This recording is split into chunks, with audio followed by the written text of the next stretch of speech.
Tu redzi šo, jo tevis vecā versija mirst. Tevis vecā versija beidzas. Un tu to vari just. Tu jūti pagriezienu. Daļas no tevis, kuras domāji, ka biji tu, krīt nost.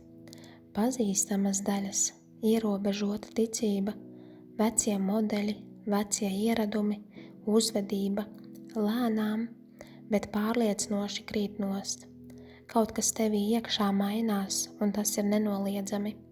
Sajūt, ka kaut kas ir neizbēgams. Mēs esam šīs pārējas vidū. Gads jaunam sākumam. 2026. gads, lai sāktu no jauna. Tas ir šeit. Un tu to sauc iekšā. Šī ziņa pārnesums, jo tu to zini. Tu zini, ka tev jāgodā atzimšana. Šī nāve, šīs beigas. Tev jāpiedalās šajās pārmaiņās, šajā pārējā, šajā pagriezienā, un tu vari just, ka nav atpakaļceļa, ne arī tu vēlies iet atpakaļ, jo viss, par ko tu lūdzi, viss, pēc kā jautāji, ir tieši aiz stūra.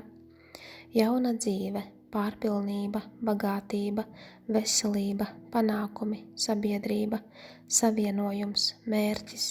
Tas viss ir tur, bet tev tas ir jāaicina.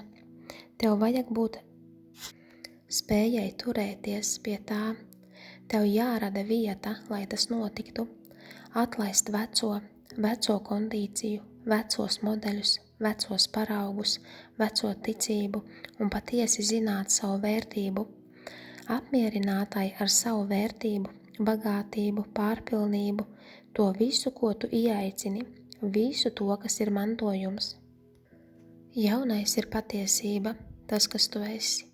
Godini šīs pārmaiņas, pāreju, beigas, jo tas, kas nāk, ir maģisks, un tu to jūti, un mēs esam tieši tur.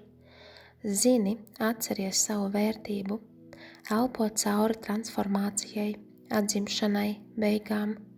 Esi saskaņā ar sevi jauno, ar sevi patieso, un zini, ka tas ir tavs.